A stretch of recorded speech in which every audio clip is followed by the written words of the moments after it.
Ready to roll.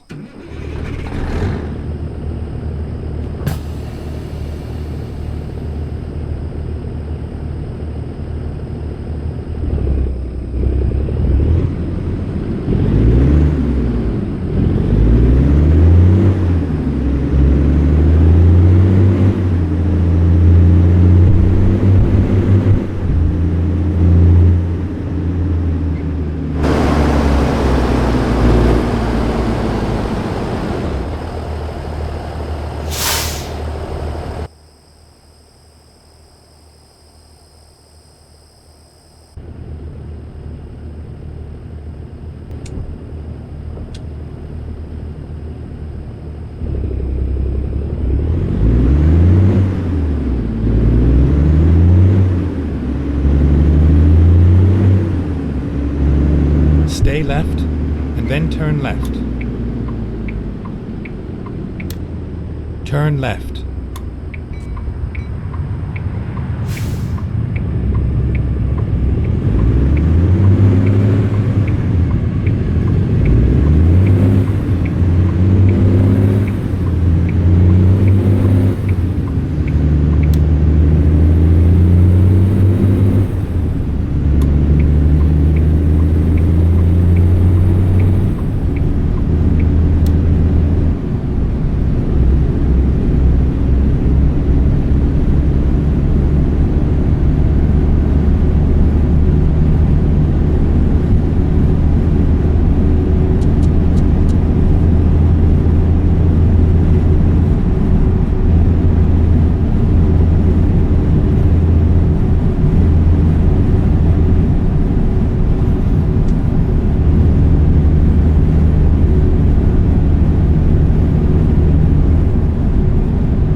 Go straight.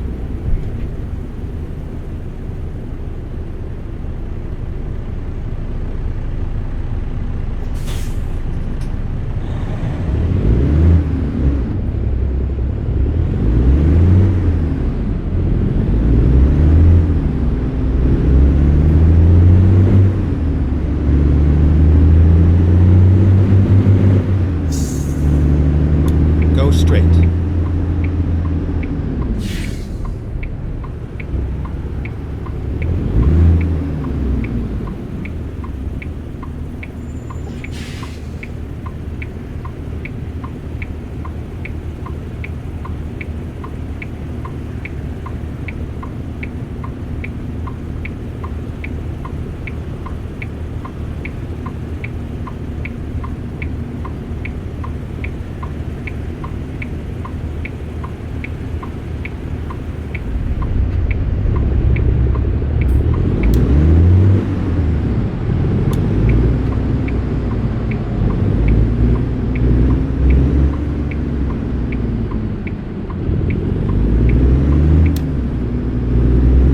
Stay right, and then turn right. Turn right.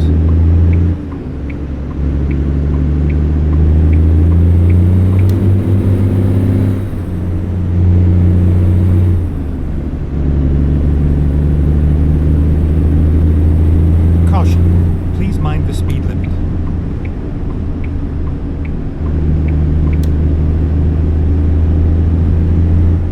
Stay left, and then turn left.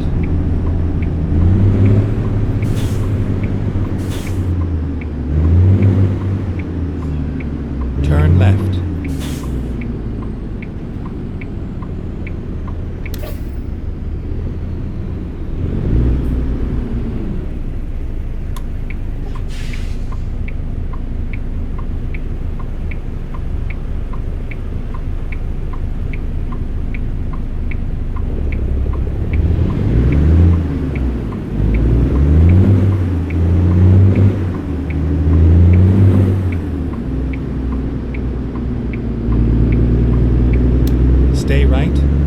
then continue straight. Go straight.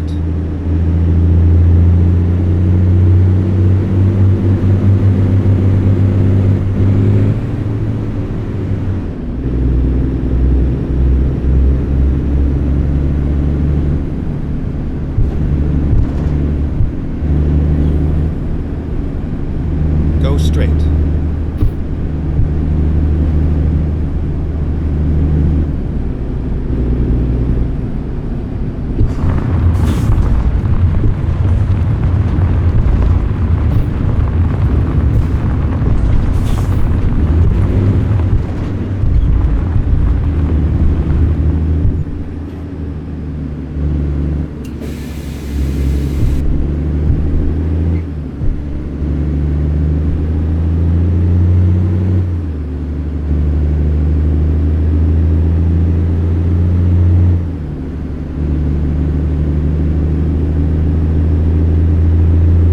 Get ready to turn right.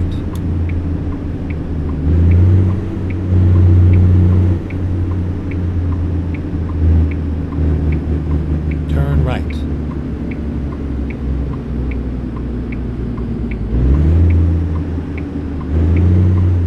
We are finished.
Drive safe.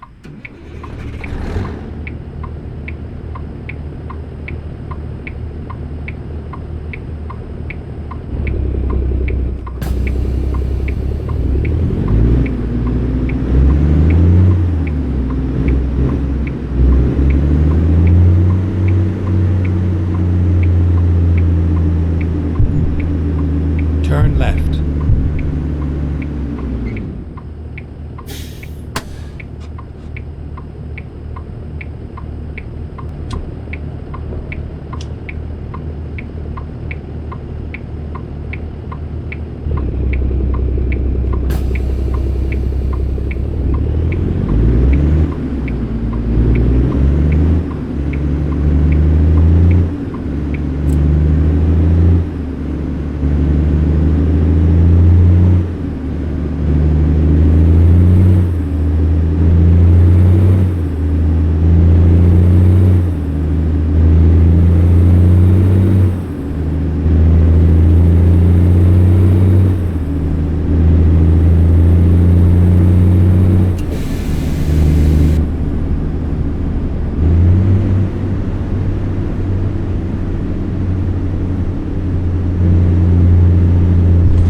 Straight.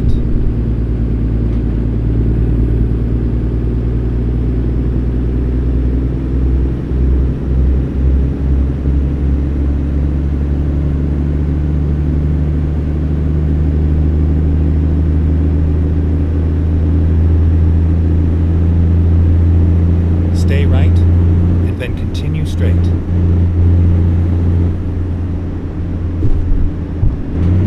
Go straight.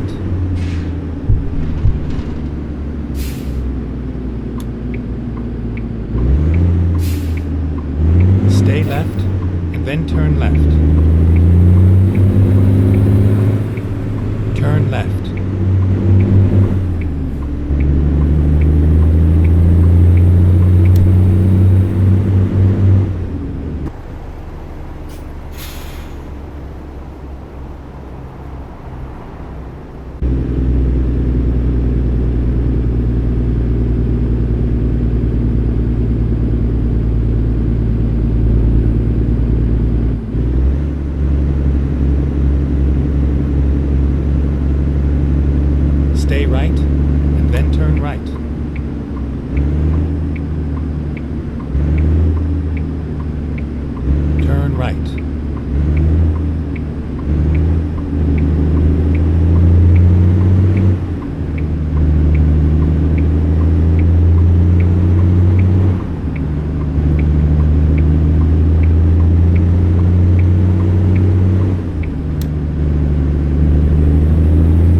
straight.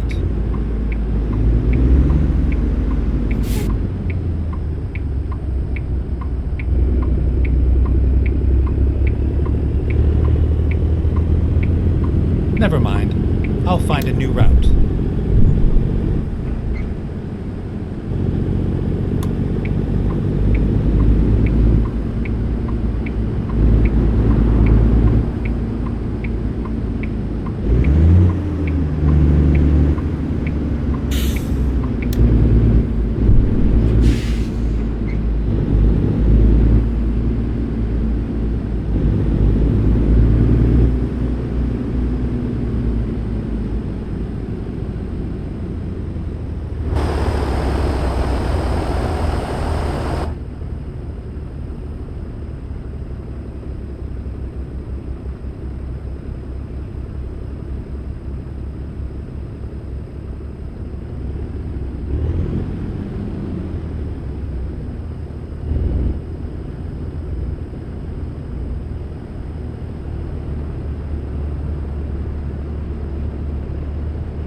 industrial corridor, that is a commercial corridor, that's a residential corridor. Building track, going to be very expensive.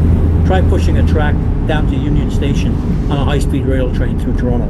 Not going to happen. So we have to build this corridor, and we have to build infrastructure outside of where we currently have our industrial and residential bases. We got to go north. We basically have to move in a corridor that's 100 kilometers north of Toronto and build feeder corridors to Toronto, as an example. John, I appreciate this. Thank you. Okay, Neil, have a great day. Take care. John Gradek is a faculty lecturer in supply networks and aviation at McGill University. He's in Montreal.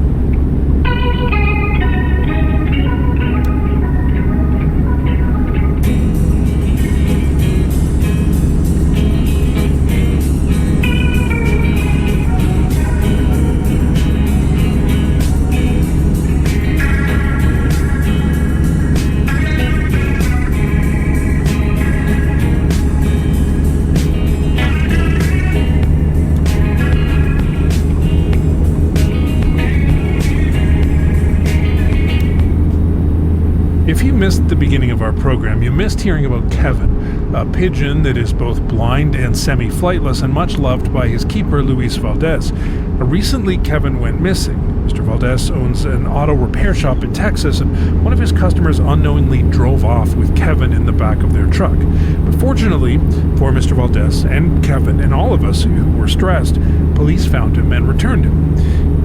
Now that we're all feeling more relaxed, though, I want to introduce another lost pigeon story from our archives, just to get the pulse racing again. In 2005, Paul Lawson of Flamborough, England, owned a homing pigeon that failed to return home, and he had no clue where it had gone until he got a phone call. Well, he was basketed on Thursday the 26th of May, here in Flamborough, and he went on the transporter with lots of other birds to Clermont in northern France. Okay. That's about 350 miles. Now, it should have taken him 9 hours, maybe a little bit more, but about 3 weeks later, I'd heard nothing.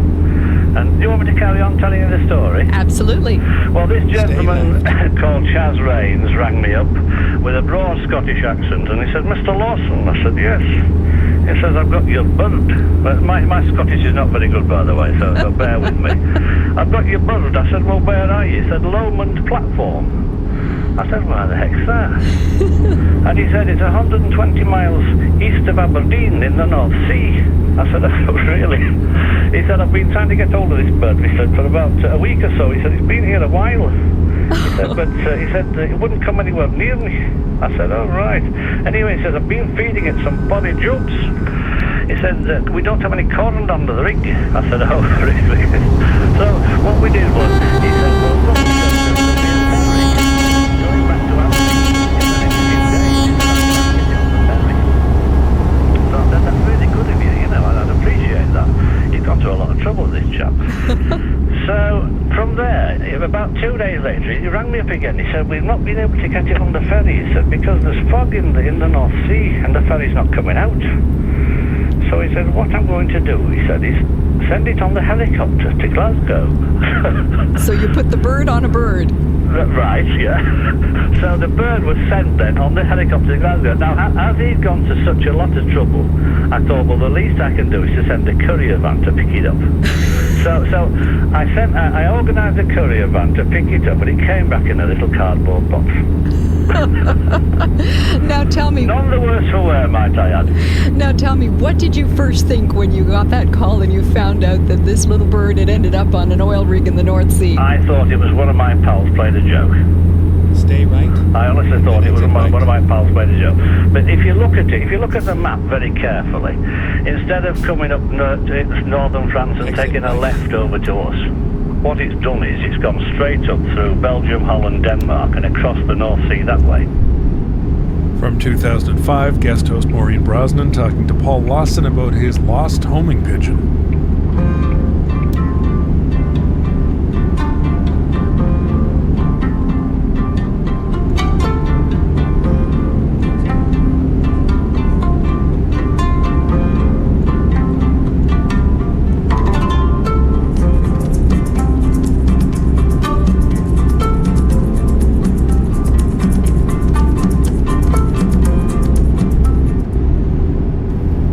is 1992. The setting is a smoke-filled university dorm room with a lot of open bags of chips on the floor. Go straight. It's not my room, it's a friend's. And this friend has a burning question that has haunted me ever since. Is the color red that you see the same as the color red that I see? Now, well, of course we associate red with the same things. Fire, danger, anger, Taylor Swift's first true classic album. But how do we know what red looks like to another person? Who's to say that when someone else is seeing red, they're not actually seeing what I perceive to be blue, or aubergine, or chartreuse? It's the kind of mind-bending thought experiment that makes college students obnoxious and gets grown adults worked up on national television. Batten down the hatches. Now time for the great debate, all right? It's a picture that everyone has been talking about, trending worldwide on Twitter. And it wasn't just the street that had been talking about the dress. White and gold versus blue and black. No, it is clearly... Zoom in on that. Come here. Take a look at this. That's blue and black. I see white and gold. The dress. Well, now researchers from the University of Tübingen in Germany have answered that age-old question of how we perceive color. Sort of. By conducting brain scans on people with standard color vision, these neuroscientists were able to predict what color the test subjects were looking at without knowing themselves. And the data they used to make their predictions came from other people's brains. Meaning that, at the very least, we now know that my brain and your brain experience red in more or less the same way. Now, of course, our brains are not quite the same thing as us. And as one of the study authors told the New York Times, quote, "No scientific tool can address the question of how similar a subjective experience really is," unquote. Well, color me frustrated. I guess at the end of the day, we just have to accept that all truths come down to shades of gray.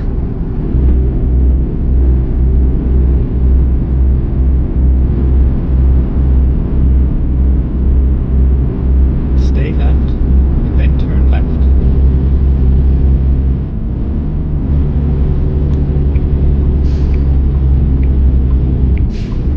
Turn left.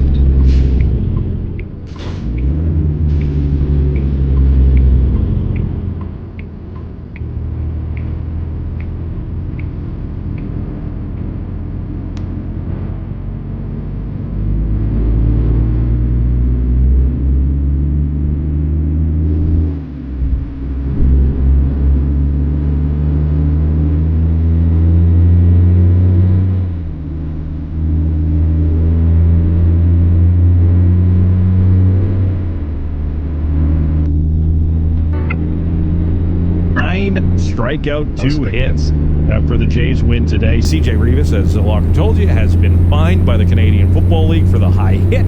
And the NHL will allow the 5 players back in the league after being acquitted of sexual assault from the 2018 World Junior scandal. They can play no sooner than December the 1st. That's it for us. Of course, we'll preview a Super Bowl rematch tomorrow and Legends Night. We'll have one of those Plaza of Honor inductees, Chris Best, on tomorrow on 980 CJME and 650 CKOM. Opinions. It's what makes the Green Zone the most listened to sports show in the province. The Green Zone with Jamie and Locker. 980 CJME.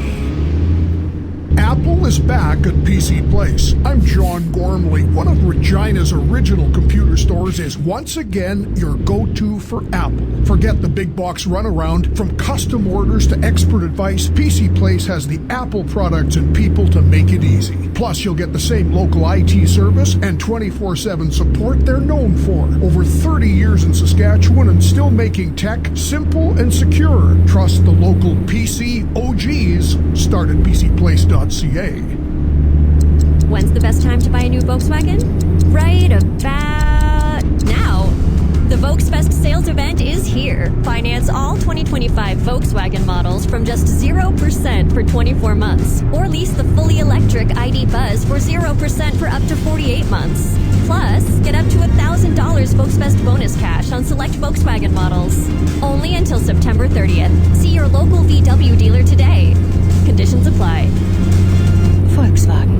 Back to school means busier schedules, so planning healthy and easy meals makes all the difference. And that's where turkey comes in. Lean, protein-packed, versatile, and it looks looks great on the plate. From wraps to tacos to sandwiches to power bowls. Kids love turkey, and parents feel good about putting turkey on the table. For delicious and easy recipes, think saskturkey.com. For all kinds of great turkey-inspired meals to get excited about every week. Turkey Farmers of Saskatchewan. Your cravings in mind, your health to heart.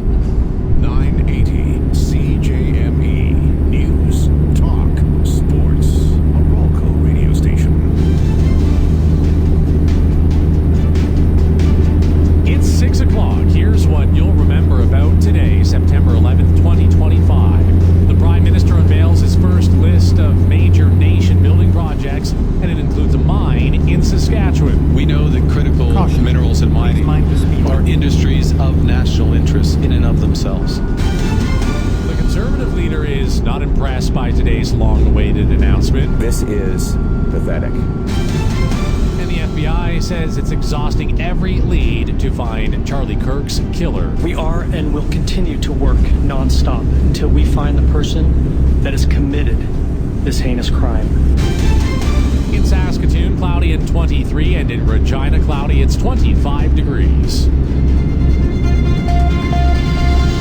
This is the Day in Review with Andrew Shepard. Thanks for joining us tonight. Saskatchewan is getting a piece of the major projects pie. Today, the Prime Minister announced the first list of major projects to get federal support to get across the finish line. They include an expansion to the Port of Montreal, doubling production of liquefied natural gas in BC, and, as senior reporter Lisa Schick tells us, a copper mine in Saskatchewan. We know that critical minerals and mining are industries of national interest in and of themselves. So Prime Minister Mark Carney says the Foran copper mine at McIlvenna Bay near Creighton is getting a helping hand. They can reinforce our prosperity, build our security, diversify our markets, and advance reconciliation. The mine is already half built and is expected to start producing about a year from now. It's been in the works for more than a decade and is expected to be the first such net zero mine in the country.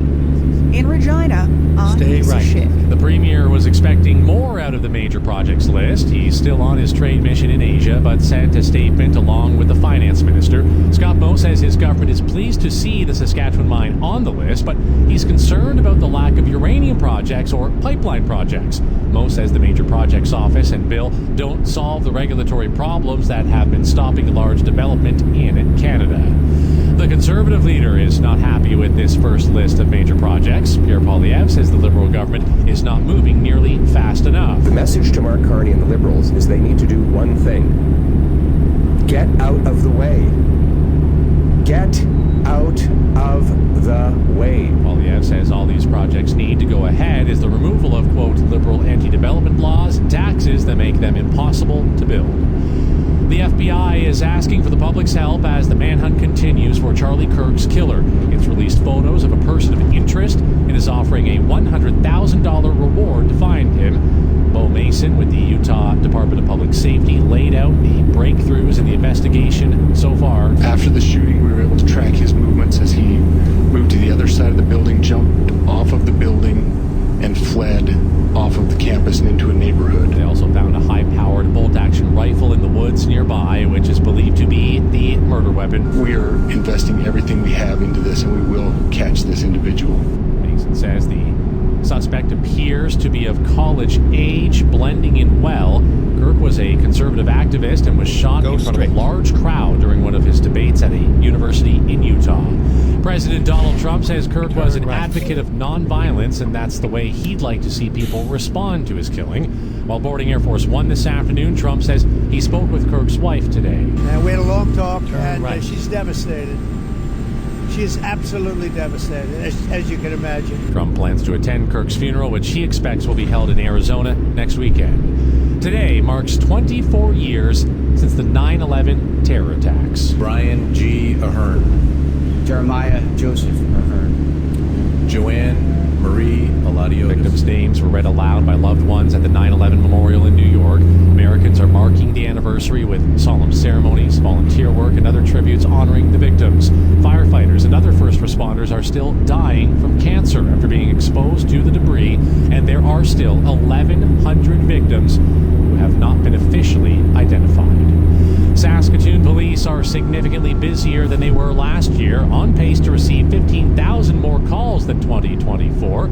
Police Chief Cam McBride recently told city councillors there are various reasons. There's population growth, including many who come from the north, especially this year following the wildfire evacuations. They don't feel there's anything to go back to, so they're in Saskatoon with very little hope for gaining that connection or that belonging or the supports that they need. He says another big reason police are so busy are those being charged then are released only to have been arrested and charged again. McBride intends to ask Ottawa for changes to legislation to make it so those charges are those that are charged are held accountable.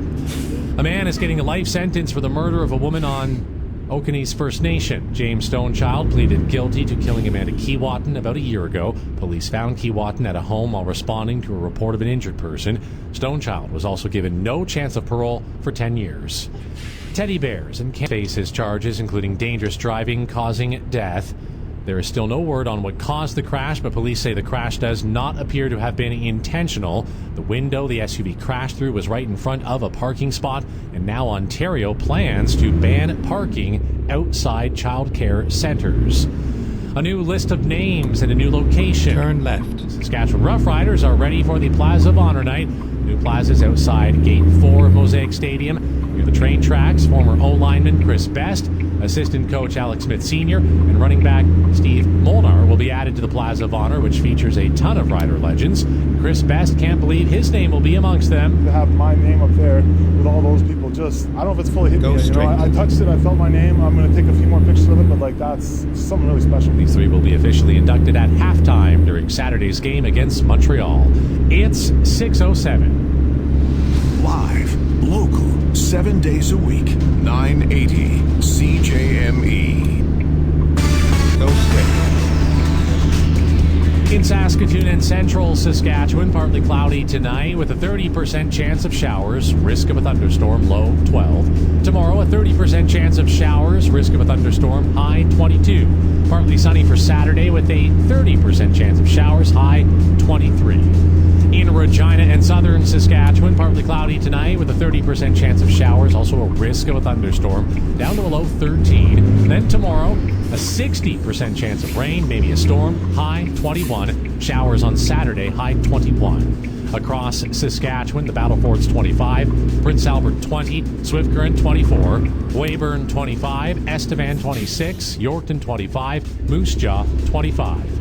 In Saskatoon, cloudy, northwest wind at 13, it's 23 degrees. And in Regina, cloudy, southeast wind at 12, it's 25 degrees.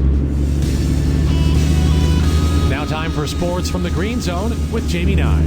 CJ Rivas has been fined by the Canadian Football League for the high hit on Zach Collaros that has left Collaros out for the Winnipeg Blue Bombers this week against the Hamilton Tiger Cats. Rivas has spoken out on social media saying the fine is BS. The Toronto Blue Jays with a shutout win over the Houston Astros. It was a complete game shutout by Kevin Gausman. He pitched well today. The National Hockey League and the NHLPA have come to an agreement on the 5 players acquitted of those sexual assault charges. They'll be able to play no sooner than December 1st and sign no sooner than October the 15th. And Thursday night football, it's the Commanders against the Packers. That's your Green Zone Sports.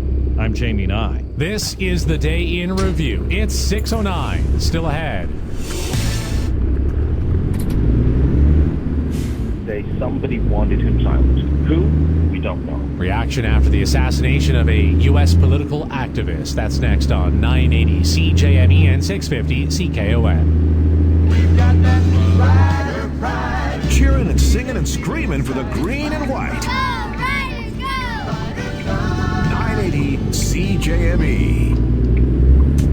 Kids are back to school, and your car car is back on the road more than ever. Once the kids are squared away, make sure your car is squared away at your nearest Auto Value Certified Service Center. Whether riding to sports tournaments or back and forth to university, make sure the car always starts and always stops with a battery and brake inspection, as well as regular maintenance and repairs. You also get 24/7 roadside assistance for 1 year. See Titan Automotive in Regina or Dunham Services in Watrous. Or see autovalue.com. A message from Adam Hicks at the South Sask Community Foundation. As one of the largest non-government funders of the charitable sector, we are excited to bring you the Community Foundation's 2025 Impact Report. Bring inspiring stories of donors and charities making a difference right here at home. Learn about a historic $7 million partnership and even how fundraising is keeping women and children safe and so much more. Read the Impact Report at sscf.ca. Do you like size? Yeah. Kubota's BX Series tractors pack serious power in a compact package. Get 0% financing for 72 months this fall. See your local Kubota dealer for details. In celebration of 40 years of keeping families close, Ronald McDonald House Charities Saskatchewan is raising $400,000 with the support of $100,000 matching donation from Mosaic. Join CJME live on location this Saturday starting at 10 a.m. at the new house site in Regina for a free lunch, family-friendly activities, and a green and white draw package. Visit rmhcsk.ca for more information and ways to get involved in their 40 for 40 campaign, gathering 40 people to donate $40 each in support of 40 years. My father's been coming to First Steps since March 2024. He had a traumatic back incident. After his surgery, there was not a lot of hope that was given to us by physiotherapists. Your life can change in an instant, from ability to disability. But First Steps can help. They're firm, yet fair, but it's really fun, and this is the highlight of this week. First Steps Wellness Center utilizes the best practices in therapy, and they want advance. Please donate at firststepswellnesscenter.ca. Attention drivers. Drivers are improving our infrastructure, but they need your help to stay safe. It's not worth risking a life to save a few minutes. Work Safe and our partners ask you to drive responsibly and keep our road workers safe. On the next Greg Morgan Morning Show. Brace yourself. Saturday could be the busiest day ever for the Rail District. Tomorrow, the Rail CEO, Rick Bennett, promises more staff to help us all navigate the traffic Olympics we're in for, and a few extra tips, too, before the big concert and football game Saturday. And Grey Cup champ Elton Johnson tees up the matchup between the Riders and the Alouettes for us. The Greg Morgan Morning Show. Weekday mornings 5:30 to 8:30 on 980 CJME. Original reporting, memorable stories. The day in review on 980 CJME. It's 6:13. I'm Andrew Shep. After Stay the right, shocking shooting of and then conservative turn right. activist Charlie Kirk, many are decrying the political violence that appears to be becoming more rampant in the U.S. On the Evan Bray Show this morning, he discussed Kirk's death and political violence behind it with Brian Lilly, political columnist for the Toronto Sun. We don't know who shot or why, but here's a very professional assassination. So, I mean, it's not crazy to say somebody wanted him silenced. Who? We don't know. Why? We don't know. You mentioned, Brian, that you've got a number of friends and colleagues that knew Charlie Kirk. What did they say to you about him, even before this tragic incident unfolded? And of course, what are you hearing today? Well, they had tremendous energy and drive. He started out as a 15-year-old, decided the university wasn't for him, but he wanted to get involved, and he had very strong conservative political ideas. And anybody who knows anything about university campuses knows that they lean more to the left. He decided, okay, well, I'm going to do something. He started this group called Turning Point USA and put all kinds of let's find a new route. And built it into an organization that has helped win elections in the United States, including helping Donald Trump in this last one, which some people may hate, some people may love, but he was a very effective organizer. But Benny Johnson, a young guy who I met in about 2011, gave him some of his first TV appearances on Sun News Network and got to know him quite well. When I met Benny, he was young, he was single, he was a man about town, having fun. He would be up for a party when he went down to Washington, D.C.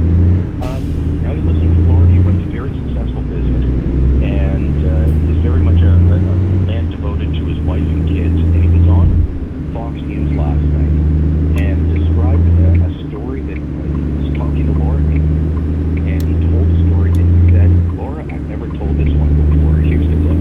Charlie Kirk is somebody who, the year after that, provided something that I will never forget, and a story that I've never told anyone, Laura, and I will tell you right now.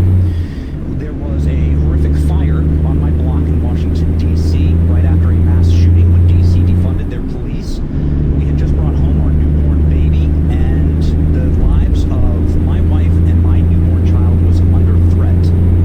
And we felt horribly vulnerable, and we felt truly like we had nowhere to go.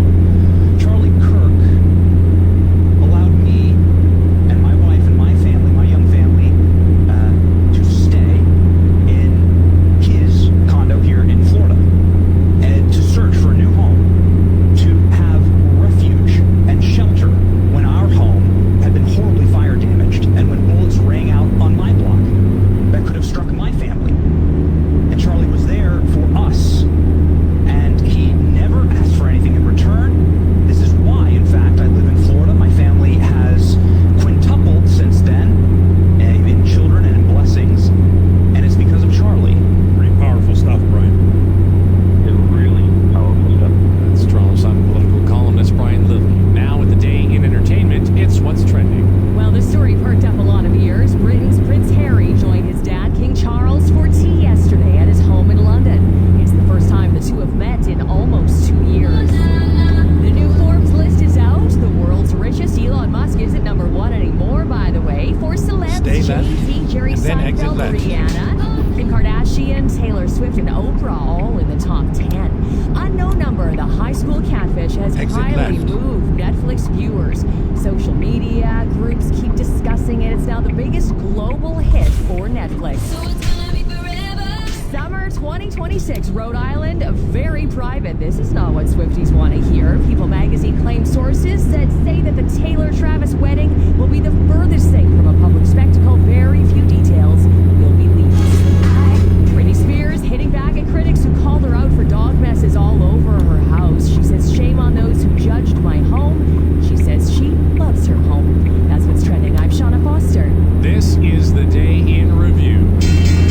Market watch, the DSX was up 229 points to 29,408. The Dow Jones up 617 points to 46,108.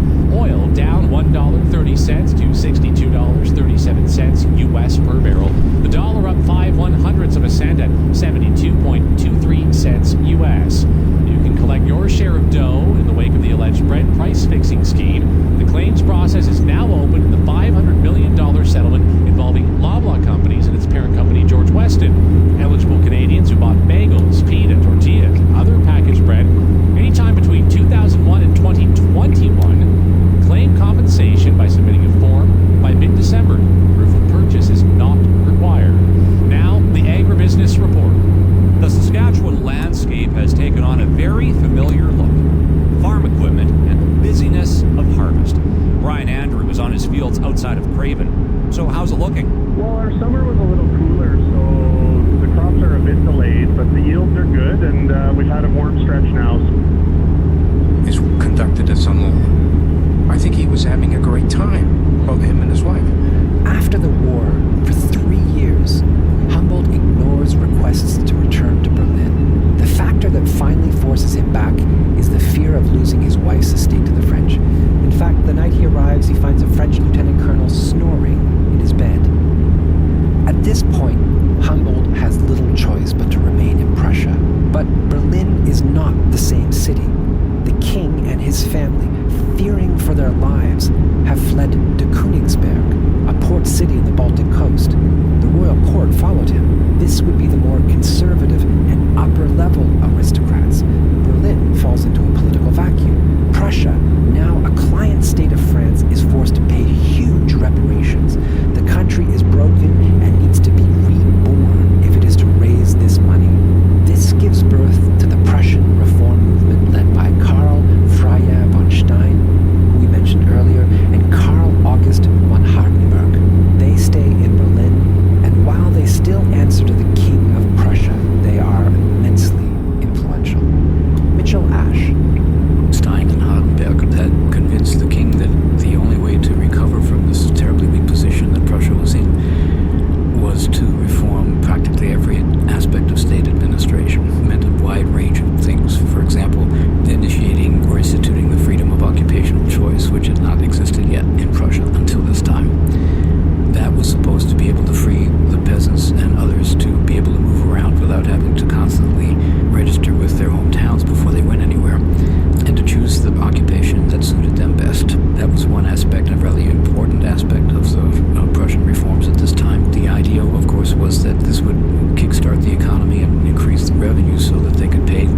on a better economic footing than it had been before.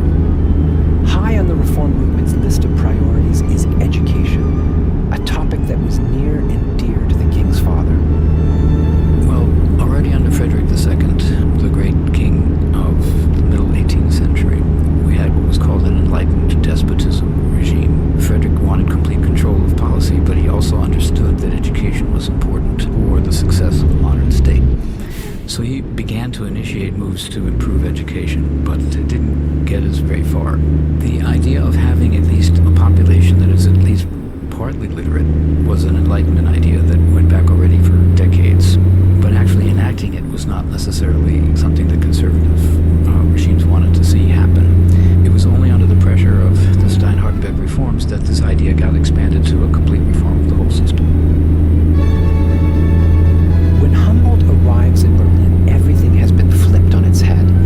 Radical ideas that have been discussed in salons for years are suddenly on the table. It's an exciting time for an ambitious thinker such as Humboldt, who was expecting a plum position. Philip von Turk. So he wrote to Freiherr vom Stein, Baron vom Stein, who was like the principal political figure at the time in Berlin, very progressive guy, and was looking for a job, something where he would report directly to the king, and it didn't work out right away. And ultimately, he was given a position to head up the section on ecclesiastical and educational affairs. Right. Which was, I guess, somewhat disappointing for him because he thought he was, would get a bigger job. Exit right. So he's not particularly excited about this. No, he had never been a bureaucrat. Mitchell Ash. And he understood that fighting things out over policy was not exactly something he wanted to do. It was certainly a lot less fun than engaging in cultivated conversation and learned discourse with people in Rome. To his wife, Carolina, still living in Rome with his children, Get ready to he turn writes, left. Managing a crowd of scholars is not much better than having a troupe of traveling actors in one's charge. Humboldt pushes back on the offer. He cautiously reaches out to the Queen's brother.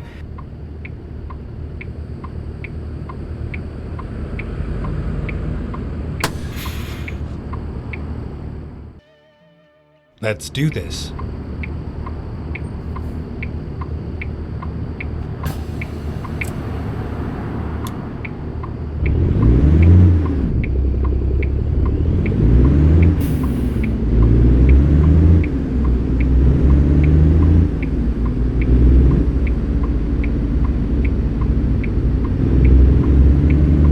Get ready to turn left. Turn left.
should I say, these days with young people. Yeah, do you notice, Stephanie, that kind of difference between generations in that sort of way? That the younger people don't, are more debt-averse? Go straight. I think that particularly this generation of young people that grew up in the shadow of the financial crisis and with job insecurity, etc., I think they've had to be so careful. They don't have the being able to take it for grantedness that somebody who's Generation X, such as myself, had. That I think those attitudes towards money are really formed in your youth and security. So I completely sympathize and understand. There's a whole thing of going back to cash and even putting budget for certain things in envelopes. So you have your rent in one envelope and your groceries in one, because it's so easy. Stay right, research shows and that then if you're turn paying right. in cash, you really feel it. Whereas if you're paying a card, it's very easy to just keep paying and going over your Turn money. right. That's the secret, isn't it? That's why they have these things, because it doesn't feel like there's any money at all. I think we've uncovered a few things there. Anyway, stay with us. Much more coming up here on This Is the We're going to talk about that issue about Korea and those guys who were arrested in the US, apparently for not having the right visa when they were working on a battery plant. But we're also going to talk about those tube strikes, which Stephanie I know has suffered from, as have I. And we're going to talk about speech writing. Who's doing it? Is it all being done now by robots? Stay with us. This is Business Matters.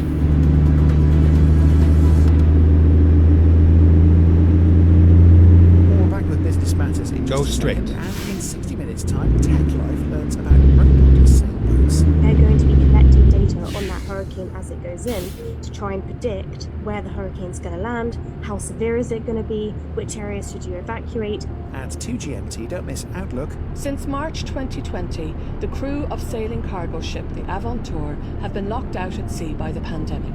Their voyage has seen them face bad weather, food shortages, and battles with loneliness and isolation. But now, at last, they're heading home. And then at 3:30 GMT, Heart and Soul hears of the Italian teenager who's been made a saint. I had the feeling that Carlo was special since he was small, because he was very generous and it was not normal generosity. Carlos followed the example of St. Francis. He was very sensible to the poor. Stay tuned for all of that and more here on the BBC World Service. You're listening to Business Matters from the BBC World Service with me, Roger Hearing. Coming up in the next half hour, we're live in Asia with a roundup of news and business headlines from across the world. Comment from our guests, Stephanie Hare and Nafam. We're going to be looking at the impact on US-Korea relations of the raid on the Georgia battery plant, the economic effect of the London tube strike, and who's writing your speeches. That's all coming up after the latest world news. BBC News with Kavinda Gill. Brazil's former president, Jair Bolsonaro, has been sentenced to more than 27 years in prison after the Supreme Court found him guilty of attempting a coup after losing the 2022 election. 4 out of 5 judges voted to convict Mr. Bolsonaro, alongside 7 co-accused, including former ministers and military chiefs. President Trump has called for a peaceful response to the murder of his ally, Charlie Kirk, a right-wing youth leader and activist shot dead in Utah on Wednesday. The FBI have offered a reward of $100,000 for information. The UN Security Council has condemned Tuesday's airstrike by Israel on the Qatari capital Doha. All 15 members, including the United States, agreed the statement. Israel said it had targeted Hamas leaders, though Hamas say they survived. A Nigerian court has sentenced a senior commander of the proscribed Islamist group Absamaru to 15 years in prison for economic sabotage. Prosecutors say Mahmoud Stay right. used the proceeds of illegal mining to buy weapons used in attacks and kidnappings. A senior humanitarian aid official, David Miliband, has warned that 2 out of every 3 Sudanese are now in need of aid. Nearly Go 2.5 straight. years of fighting between the army and the paramilitary group RSF has created the world's largest humanitarian crisis. France is deploying 3 fighter jets to help protect Poland's airspace after Warsaw ordered unprecedented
Hyundai and LG battery plant in Georgia resulted in the arrest of over 400 Korean workers. The officials claimed were working illegally. The raid caused something of a diplomatic row between Seoul and Washington, and it means the plant is now facing a minimum startup delay of 2 to 3 months. That's according to the Hyundai CEO, Jose Munoz. The plant, part of a $7.6 billion factory complex intended to make battery-powered models, was due to come online later this year. Now, the fallout of the raid has been widespread. Workers at other LG plants, including those co-owned by GM in the US, were asked to return home. And South Korean companies will be very hesitant about investing in the US, according to President Lee Jae-myung. From the perspective of companies, setting up local factories in the US inevitably raises concerns like, will we face all sorts of disadvantages or difficulties in the future? Is this really something we should do? Such concerns could significantly affect future direct investment in the United States. Korea's president. Well, the plane carrying the detained workers from the Georgia plant left a little bit earlier for South Korea. Although there are talks about a new sort of visa for Korean employees going to the US, the plans to expand battery making in the US through joint Korean-US ventures seems to be in some trouble. I asked Tim Shorrock, a Washington-based journalist who's been writing about the Korean economy and US-Korean trade, if this was putting that relationship Well, absolutely. I thought it was extraordinary to see the South Korean president openly criticize the U.S. president of calling this an unjust infringement on their rights, and also to say that this could deter Korean companies from investing, which of course it will, because this was a very cruel treatment to make to a country that's been invited to invest or asked to invest up to $350 billion in the U.S. economy, and as a way to build up, make America great again. And so it means depriving Korea of lots of capital invested in its own industrial process and shipping that to the United States. And I think that itself is problematic for many Koreans in Korea. Yeah, Tim, I mean, some people would say, well, okay, but these people, they were in there working at a joint Hyundai and LG plant. Shouldn't those companies have made sure that all the people there had a right to work there? I mean, you just follow the law. Well, absolutely. I mean, there is some blame to be put on the big companies. I mean, none of the people arrested or detained were from either Hyundai or LG. It was all of their subcontractors. And of course, if South Korea is going to ship their industrial facilities in the way they operate in Korea to the United States, of course, it's going to come along with subcontractors, which is a big part of the Korean economy anyway. Go straight. It's a way that large companies, of course, save money by subcontracting certain services, but all these workers were from these subcontracting companies, and I think that it's clear that sometimes they were not told all the rules under which their visas were given, and so some workers that were not supposed to be doing sort of dangerous work were, and there has been some casualties, some workers have been killed or injured on the job there at that specific plant. So that is a problem, with the companies. Okay, so Tim, I suppose then the question is, who has the strength in this? Is it the US saying, well, we just got to enforce our laws, I'm sorry if you don't want to come here, don't? Or is it South Korea saying, well, actually, you invited us because you want to build these things, you want to have a future? I mean, who has the strength in all this? Korean companies they don't have to invest. I mean, if the government makes some agreement, and broad agreement, and they run into difficulties like this, I mean, I think the strength is with the Korean companies. They can withhold their investment. If Trump wants to, make manufacturing the centerpiece of his economy and wants to bring them all in from Japan and Korea and other places, then, it's up to the companies, those Korean companies, to make the decision to do that. And if they're treated badly, they're not doing it. I mean, I think they have the leverage. They have the leverage here. The U.S. can't force them to invest. But where else are they going to do it, Tim? Because, I mean, the South Korea isn't likely to have a similar arrangement, for example, with China. Probably not with Japan either, I imagine, for historical reasons. Historically, this is how the Korean economy was built in the 1960s and 70s and 80s by Japanese companies building factories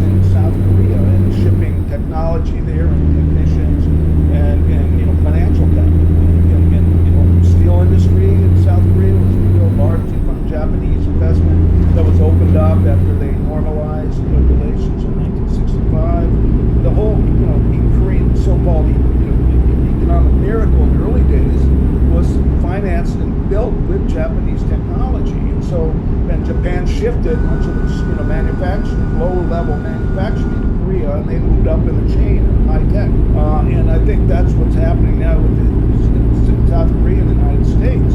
Is they're shifting their this kind of manufacturing facilities to the United States, because the United States has basically forgotten how to manufacture things.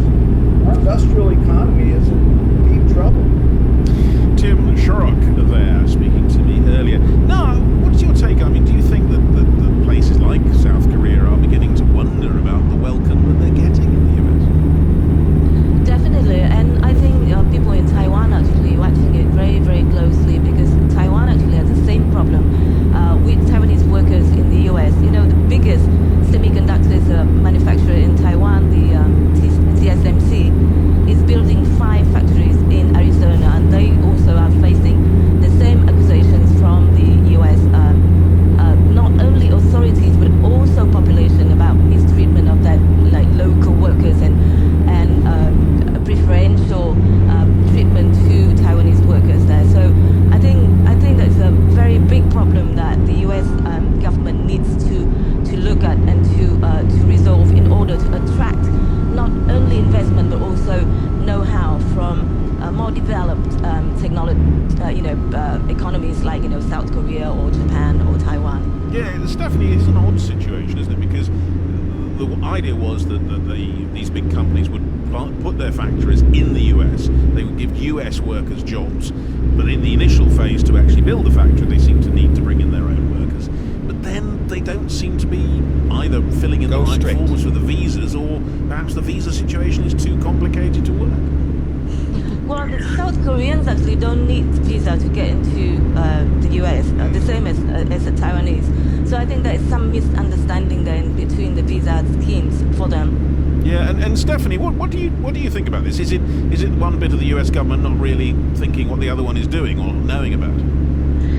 I mean, there's a conspiracy, and then there's just incompetence, and it might be a mixture of both. So it's no secret that the United States has been really cracking down on all sorts of immigration, legal and illegal, and making things just very difficult for people. So it could be overzealousness, and it could also just be people not understanding what's going on. It does seem very weird.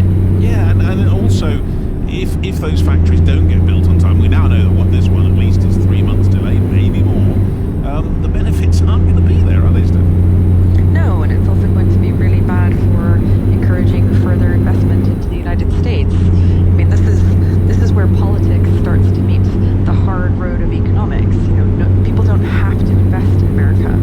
They can invest anywhere in the world. Yeah, you say that, but no. I mean, if South Korea doesn't deal with the US, who else is it going to deal with? I mean, I know Japan might be an option, and certainly Tim Shorrock thought that was the case, but they can't go into the hands of China, can they? No.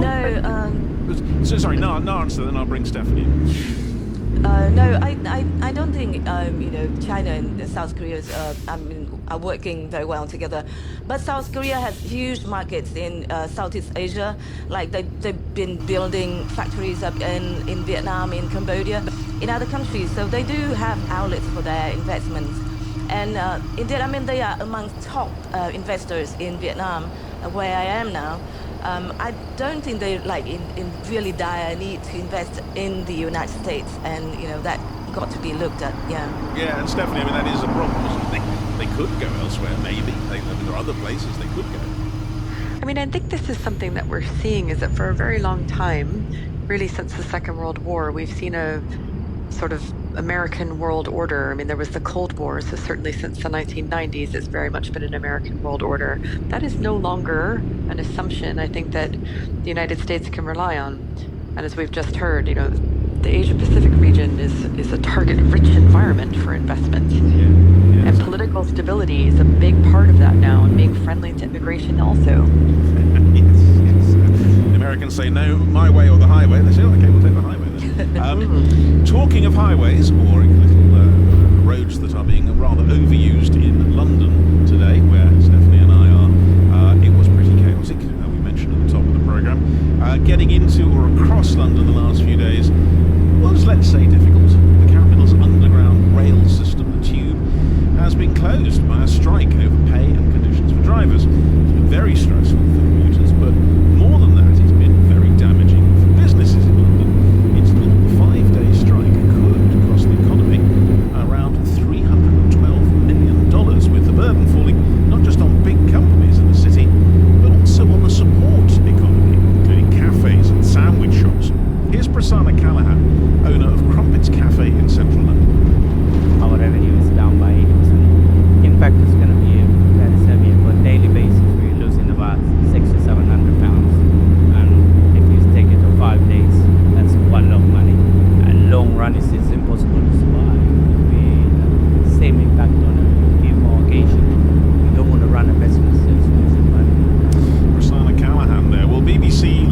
Work and Money correspondent Megan Owen has been out speaking to businesses affected by the strikes, and she told me about the financial impact.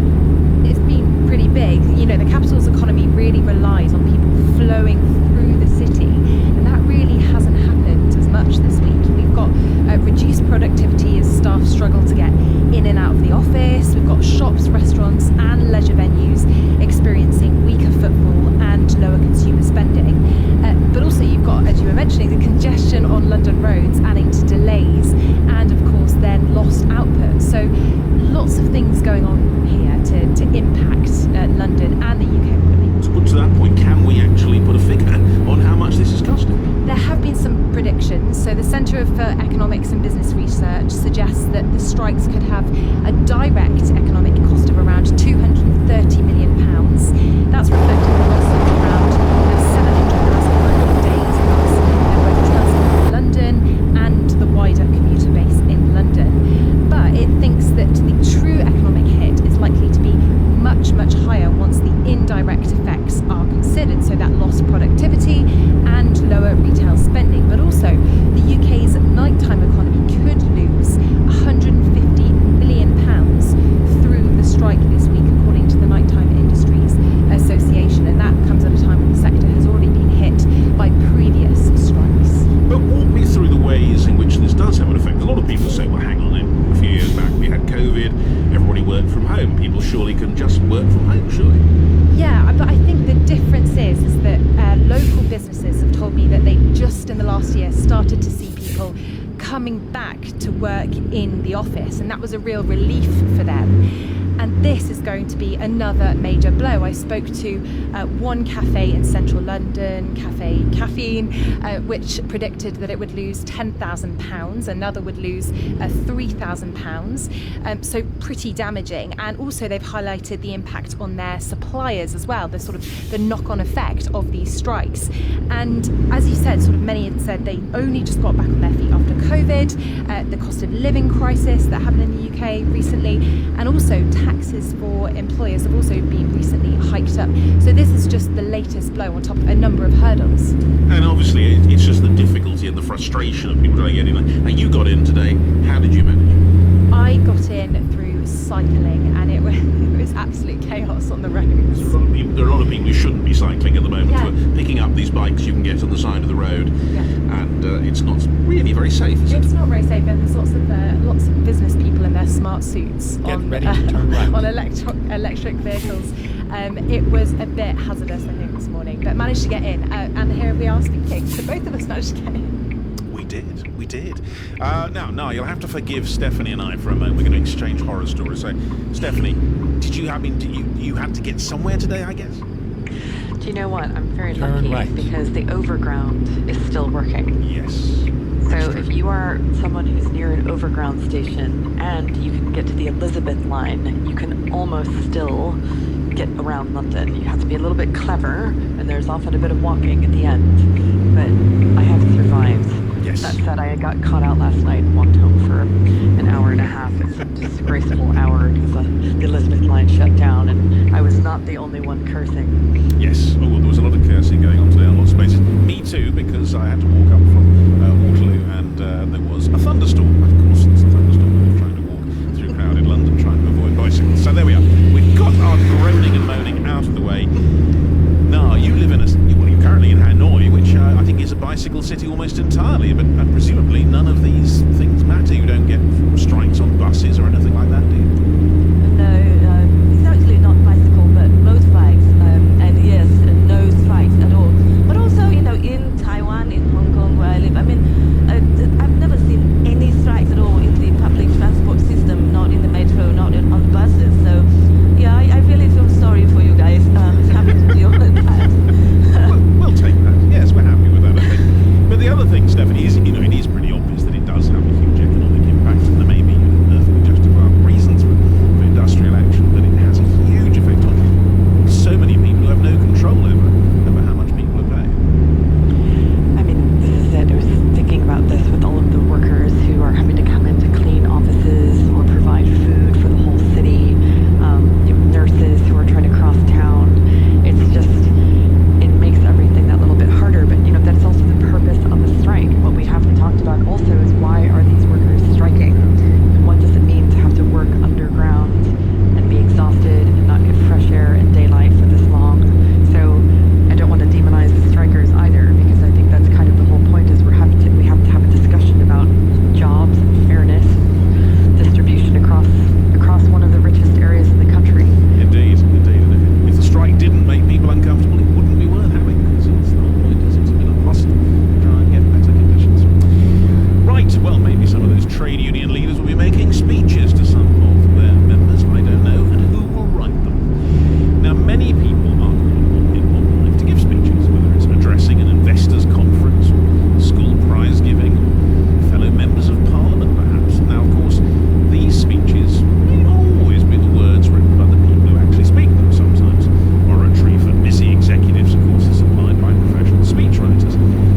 But suspicion is growing at the moment. They may not even be written by human beings.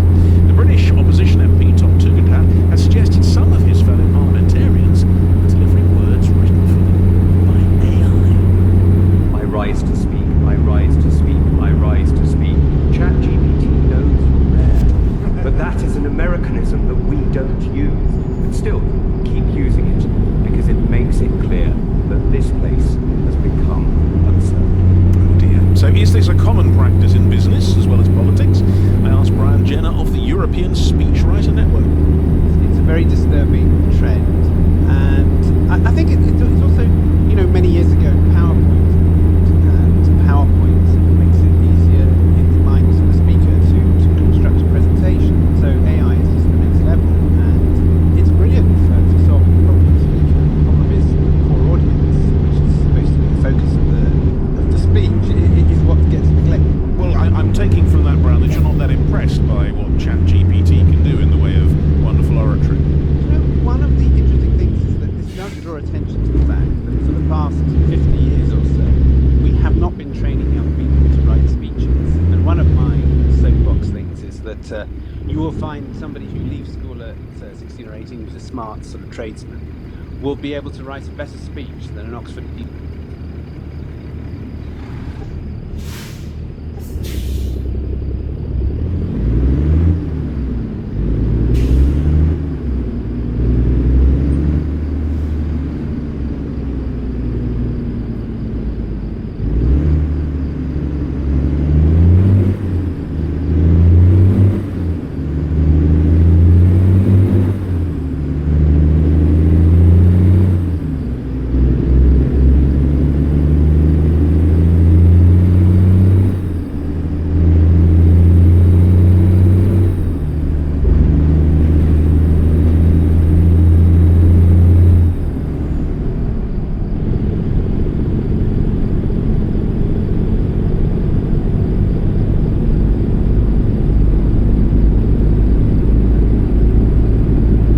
Caution, please mind the speed limit.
Maybe Jeremy Corbyn at a push.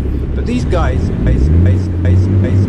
been around town halls. They've been, dark winter evenings. They go round giving speeches. Many of these Labour MPs have been elected. They've never given a speech in their lives before. So I think the problem is that in political circles, people think that speech making is not important. And are you surprised that our democracy is in serious trouble? Oh dear. Downfall of democracy because no one's making a speech. Oh, Stephanie, are you worried about this? I just wonder if if Go we're straight. going to, at a certain point, touch bottom with all of this and get to a point where people start reading books again and want to learn how to write and want to learn the art of oratory and rhetoric. You know, like, I just, particularly young people, I'm wondering too, because they've just sort of grown up on all this. And wouldn't it be kind of exciting to actually have mastery of these skills again? And I completely agree with what was just said in terms of, for CEOs, it's very risky now for them to give speeches and show any personality, show jokes, or tell jokes, etc., because they will just get, you know, everybody's so freaked out now on social media, so polarized, because that's how algorithms are incentivized to work. It's just not worth it. So maybe this is what's happening. We're living in the algorithmic age. It's just flattening everyone's personality. Do you think we're all sounding a bit middle-aged? All these young people, they can't do this. No, I'm sure that there's plenty of talent out there. No, I mean, does much speechifying go on in Taiwan or in Vietnam or not? Go straight. Not really, but I think you know, you guys are right. I mean, young people actually tend to use ChatGPT a lot. I mean, I want to ask you, Roger. I mean, do you ever, you know, have you ever thought of using ChatGPT in your scripts? No. No. It's the one that's just written for me says if Nar says this, say absolutely not. No, it isn't. No. Ah, gosh. What are you suggesting? Generation gap, then. I don't use a script at all much, as you can probably tell by my incoherence. But I mean, with Nar, the thing is, does it matter? Do people care if they hear a speech or they don't? Well, I do care. I mean, I do actually recognize if anyone used ChatGPT or other AI-generated devices to write scripts and text. But Stay left, young people then probably turn don't care left. that much. You know, they just want to string everything together and, you know, put it out quickly. I guess Turn that's probably left. true. Well, anyway, this is probably the point where I should make a speech, because I'm afraid this is the last business matters that I shall present. There's not one tomorrow by someone else, but no, this is my final. So I will say, here's a speech. Thank you very much to Nar. Thank you very much to Stephanie. Thank you. Thank you to all of you out there, too, for listening to me on and off over the last 10 or 11 years. And I'm going to do a totally un-World Service thing. I'm going to do a shout-out. That's not done. I'm going to shout out to certain fervent listeners I'm aware of. Adil in Pakistan, Harsh in Pune in India, and Brenda in Warrington here in Britain. Thank you all for listening. Even if I haven't mentioned your name, it's been a pleasure and a privilege. I hope you've enjoyed it, at least some of the time. I hope you've got some information that's useful for it some of the time, and that it's been a decent ride. And I will finish by saying what one of my radio heroes said once: if you have been, thanks for listening.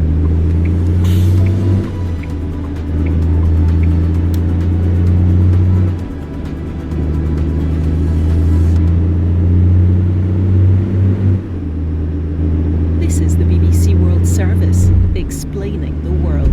It was one of the worst natural disasters ever to hit the United States. A group of 7 men apparently screwed up. They're all sharing a mobile phone. We're so helpless. The earthquake hit a region where most homes are made of mud, stone, and clay. Local reports suggest that the incident began when a customer jokingly proposed marriage to the woman. News from the BBC World Service. In 30 minutes, it's Tech Life. Here's Shona McCallum. This week, robot sailboats are sent into stormy waters to help predict the path of hurricanes. We're at Europe's biggest tech show, and rented solar-charged batteries could offer a clean energy alternative in Africa. This is the BBC World Service, the world's radio station.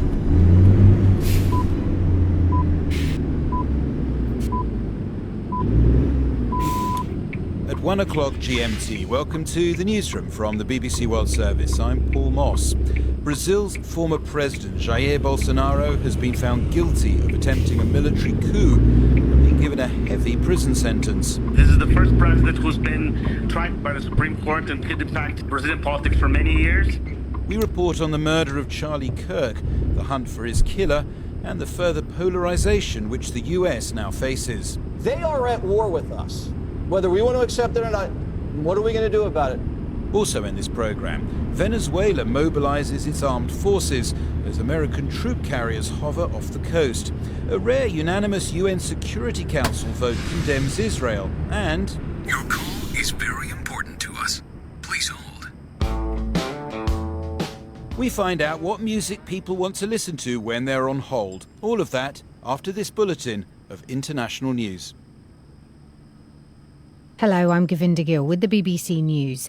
Brazil's former president, Jair Bolsonaro, has been sentenced to 27 years in prison after the Supreme Court found him guilty of attempting a coup when he lost the 2022 election. He was convicted alongside 7 other co-accused, including former ministers and military chiefs. Irene Wells is in Brasilia. This certainly puts to bed any indication that he could try and run again in future for political office. The judges here have sentenced him to 27 years in prison. They believe he should serve at least 24 of those in prison, not on house arrest. He could try to appeal this sentence, try to reduce it, or try to argue that he should receive a house arrest, something that he's currently already on because of his age and because of his ill health as well. This has already triggered a huge reaction, both here in Brazil, but also overseas as well, with his ally Donald Trump saying he's very unhappy at this verdict. President Trump has called for a peaceful response to the murder of his ally Charlie Kirk, a right-wing youth leader and activist shot dead in Utah on Wednesday. He said Mr. Kirk was an advocate of non-violence, and that's how he, the president, would like people to react. The FBI has offered a reward and released photos of the college-age suspected gunman who is still on the run. David Engelgard is Mr. Kirk's pastor. Depending on where you stand on the political divide, the opposing parties' positions are often controversial, and we have to be able to... capital Doha, though it did not mention Israel as the perpetrator. All 15 members agreed this statement, which stressed de-escalation and respect for Qatar's sovereignty. President Trump has said he was angered by the attack on Hamas officials. Addressing the Security Council, Qatar's Prime Minister and Foreign Affairs Minister, Sheikh Mohammed bin Abdul Rahman bin Jassim Al Thani, condemned Israel's actions. These continued violations of international law, this behavior that undermine all values, prove only one thing, that the current leaders of Israel are arrogant. And they believe that they enjoy impunity. A Nigerian court sentenced a senior commander of the proscribed Islamist group Ansari to 15 years in prison for economic sabotage. Mahmoud Usman pleaded guilty to charges including illegal mining. Prosecutors say his faction used the proceeds to buy weapons used in attacks and kidnappings. World news from the BBC. The senior humanitarian aid official David Miliband has warned that 2 out of every 3 Sudanese nationals are now in need of aid. Nearly 2.5 years of fighting between the army and paramilitary group RSF has created the world's largest humanitarian crisis. Mr. Miliband, who heads the International Rescue Committee, has spoken to the BBC from Sudan. Mansour reports. David Miliband said civilians were desperate for support and attention from the international community at a time of great peril in their country, and whilst other conflicts dominated discussions globally. He warned that the more the conflict persisted, the more complex it got, drawing in external actors and creating deeper divisions within the country. That, he said, pushed any prospects of a peaceful settlement farther and farther away. The Albanian Prime Minister Edi Rama says he's appointed the world's first AI-generated government minister to oversee public tenders in an attempt to cut down corruption. He introduced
verdict was hardly a surprise. The evidence against Jair Bolsonaro was considered overwhelming by many observers, and his sentence, too, was likely to be a heavy one. And yet his potential imprisonment for 27 years is undoubtedly a shock to Brazil. Cummins, who was one of the 5 Brazilian Supreme Court judges and delivered the crucial and decisive vote to convict. Procuradoria-Geral da República, que Jair Messias Bolsonaro praticou os crimes de sangue.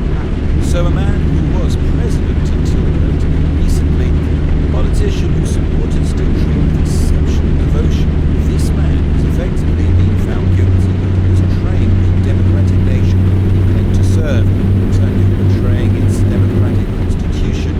Out on Brazil's streets, divided opinions reflected a nation with divided politics. Eu acho uma vergonha a condenação sendo isso. Shameful, that's how that resident of Porto Alegre described the verdict. I think it's unfair, he said.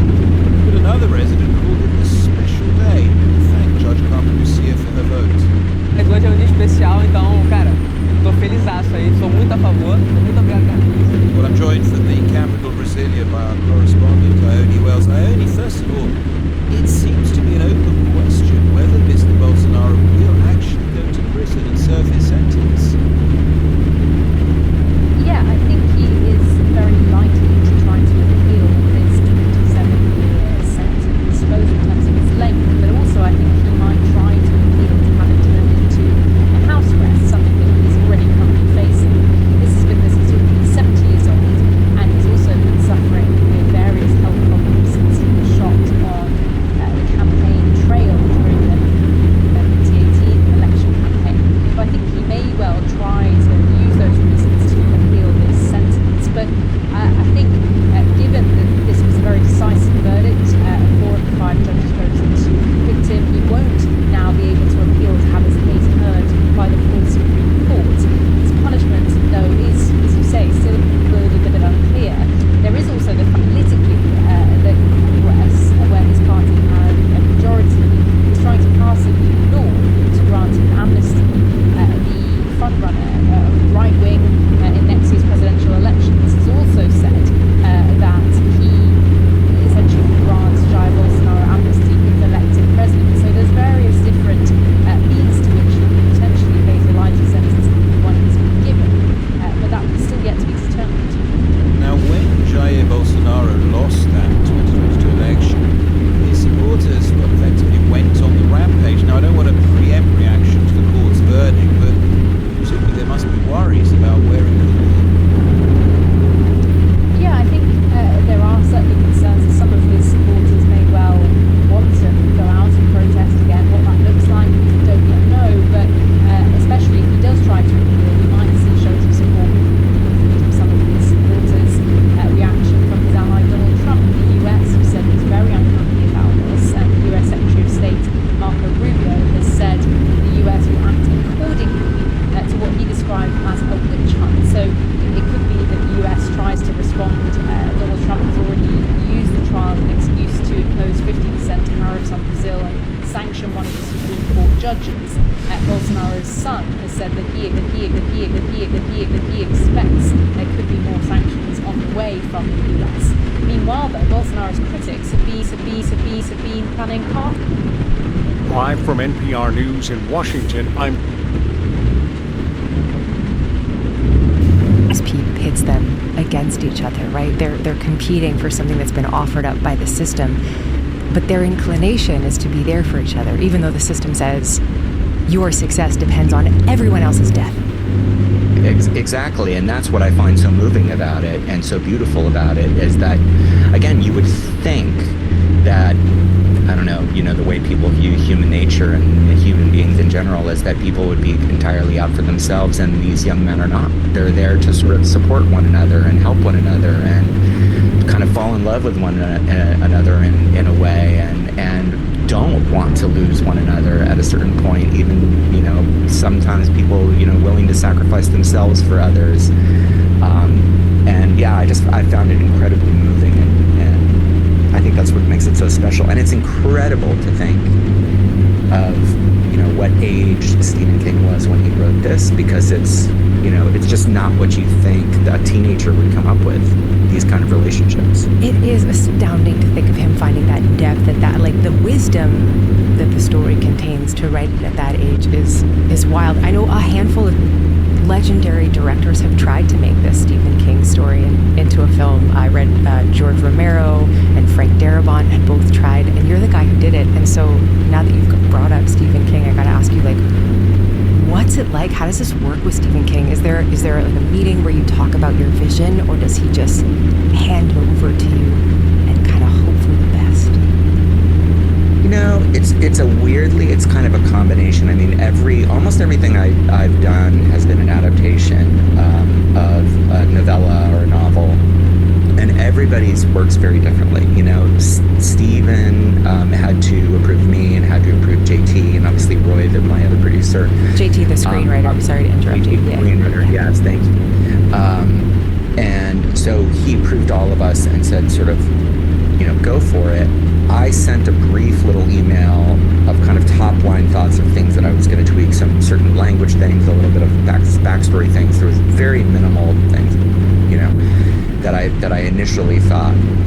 Then there's this development phase where JT, the screenwriter, and I worked together and developed the story that we made. And JT brought some real great ideas, which changed some backstories for, you know, Ray Garrity, who's one of the lead characters. We tweaked the ending a little bit without really doing the spirit of the movie.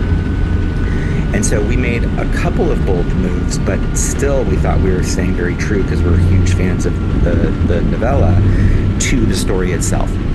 And then you have kind of this moment of truth where we're happy with the script. There's this window, we're ready to make it, but we have to get, you know, Stephen King's approval, and you send it in and you kind of cross your fingers and you hopefully get the thumbs up, and we did.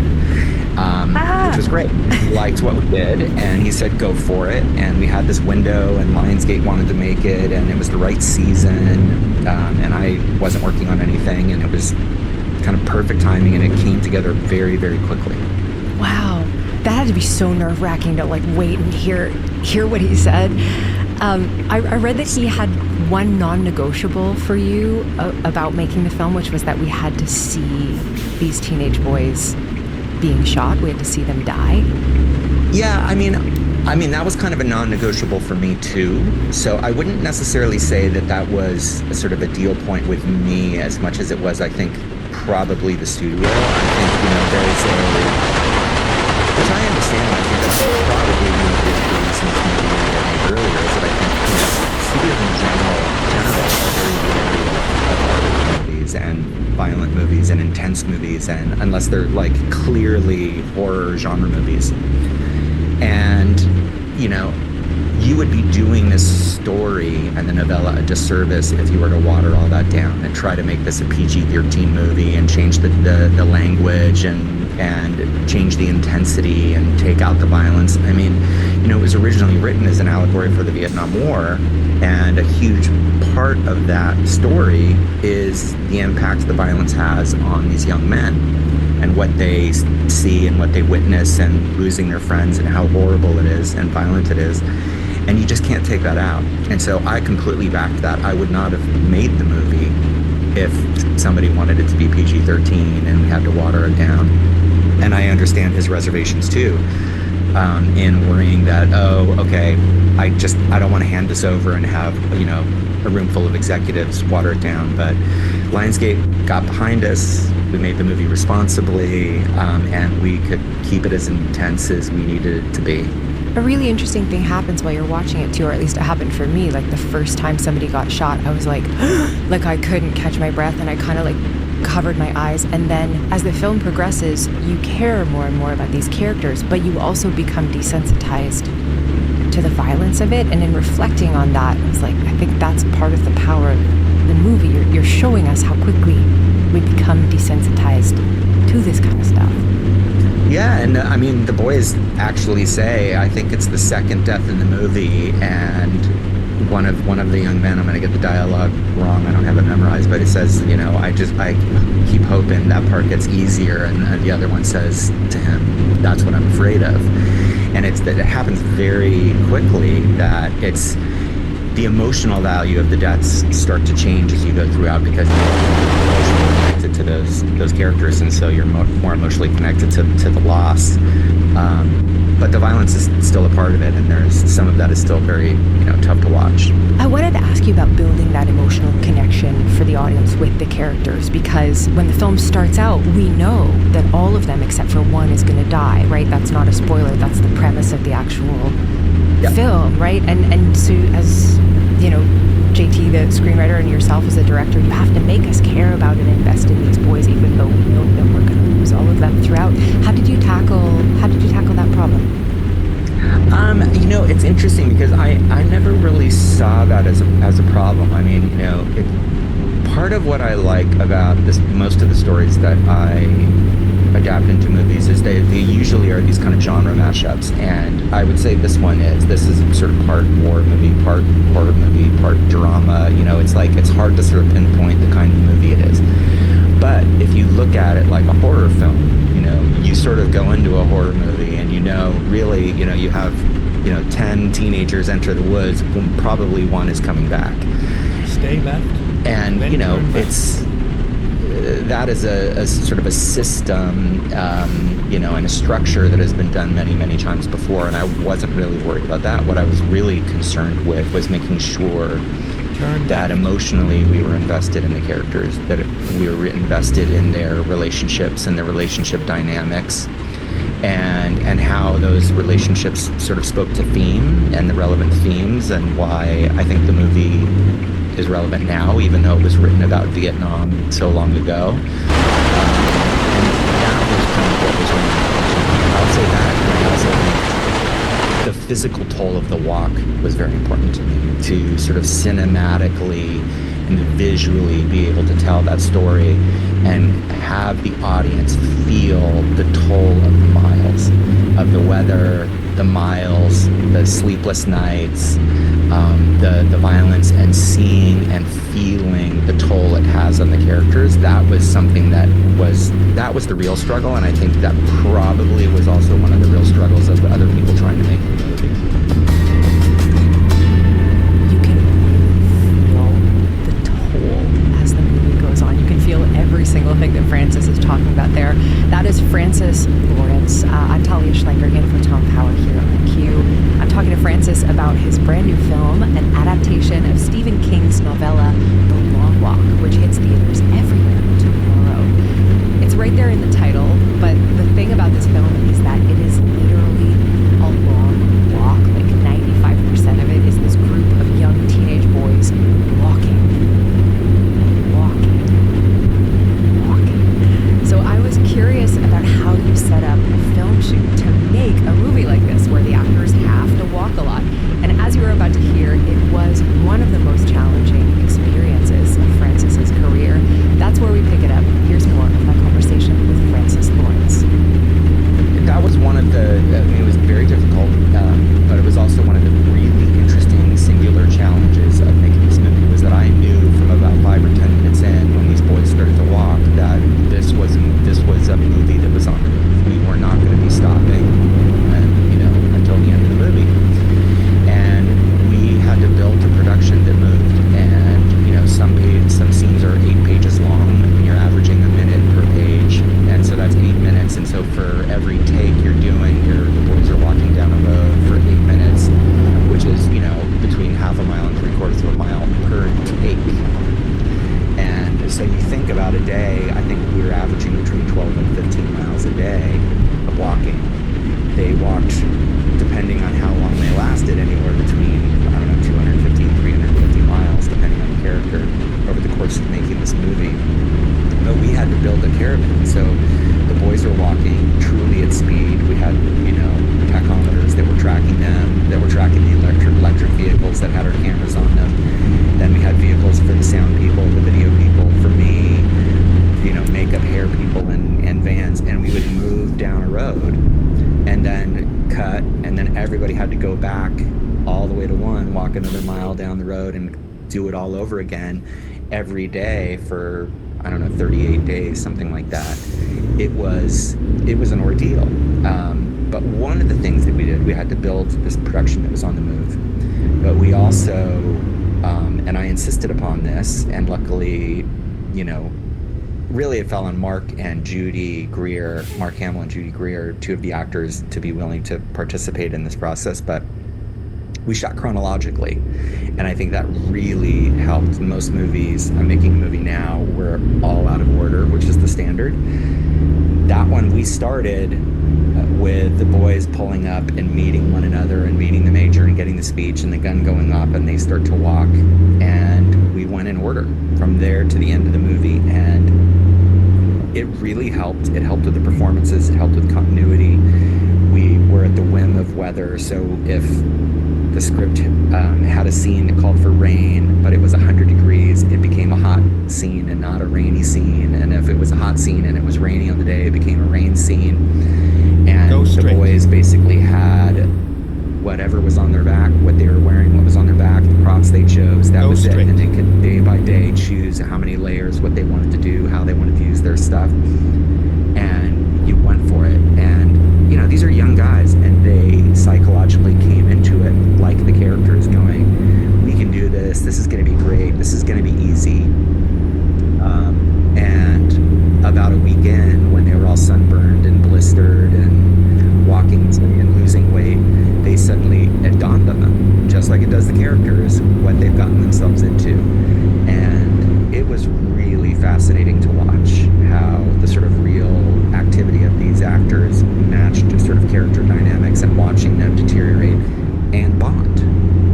Caution. And then every time we lost one of the boys was a real loss for the actors, because they would just spend weeks kind of trauma bonding with these guys, walking down a road, going through all of this, and then one of them would die and they were gone. That was it. They're not coming back and doing more scenes. They're gone. Right. So it was pretty fascinating, and it was good for me because, you know, you spend all this time and then you're down to your last two, no spoilers, and you go, it's just fascinating. And it added to the way that I approached the scenes with them, to the way that I shot them, to their relationship, you know, the fact that they had gone through all of this together. Like, the ending of this movie would not feel the same if we had shot it at the beginning. It just wouldn't have. A big part of that is how tremendous your actors are in this film, and especially Cooper Hoffman. We see a lot of the story through his eyes. He plays the character Ray Garrity. And a lot of people listening might know that he's the son of the late Philip Seymour Hoffman, who you directed in some of the Hunger Games films, including Mockingjay, which was in production when Philip Seymour Hoffman died. What emotions came up for you when you started working with his son Cooper on this film? You know, it was interesting. So when I worked with Phil, and then continue straight. You know, I knew he had kids. I did not meet his kids, and Cooper sort of really popped onto my radar with Licorice Pizza, and there was something about him and his quality and his relatability and his emotional intelligence that really drew me to him. And he was really the only one of our actors that I knew up front. I was like, I want Cooper to play Ray Garrity. Turn left. And so he was luckily available, and we got on a Zoom. And I will say that was a really weird moment, and I'm sure it's always weird for him. And, you know, when he meets people, there's a lot of people in this business who have worked with his dad or idolized his dad in some way. And so that got brought up very quickly. But because we hadn't met, and Cooper was quite young when his dad died when I was working with him, so to meet him instantly, because my connection is with his dad, I saw all the sort of similarities, which was actually quite emotional for me. But it didn't take long, I will say, in talking to him and doing his, chatting about the character. And then I did a screen test with him and David Johnson, who plays McVrees. And then I knew it was those two guys. And then you really get into the making of a movie. And then, you know, very quickly, and this happens to me with a lot of people, whether they're related or not related, where he very quickly just really became an individual to me and very much his own person. But it was a weird first meeting, which I imagine.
straight.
Go straight.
right.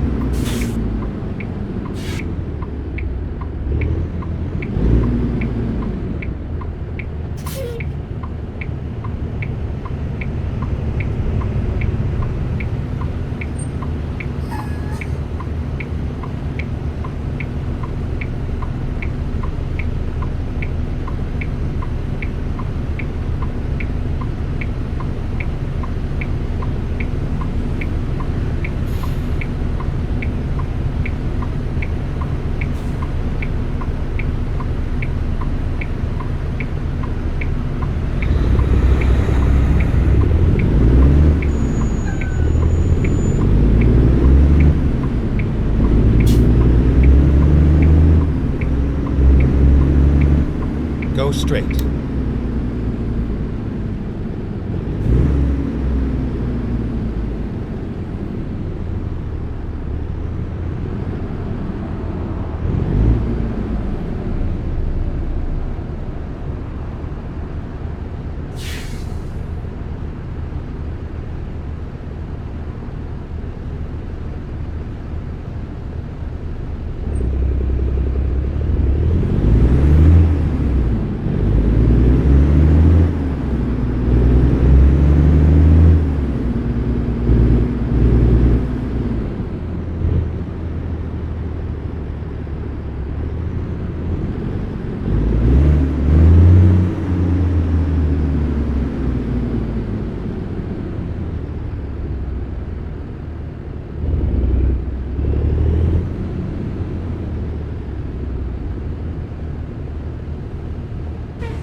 Go straight.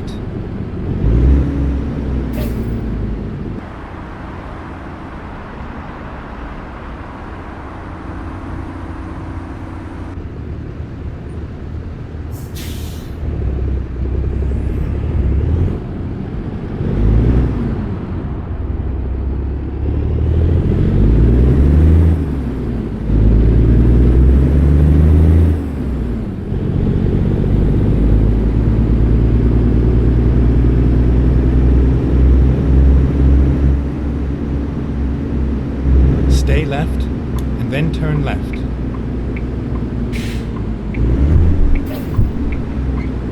Turn left.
straight.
Stay left, and then turn left.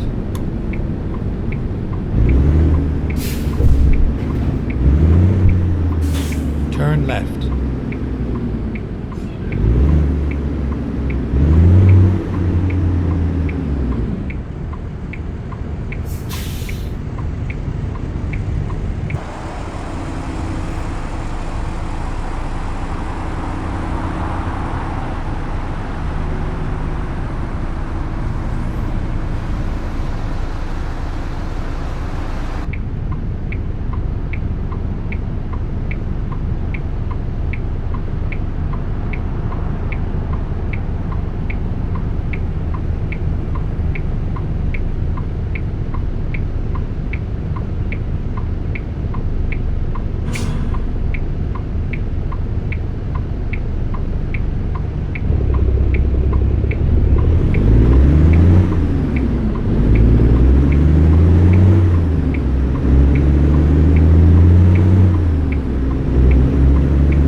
Stay left, and then turn left.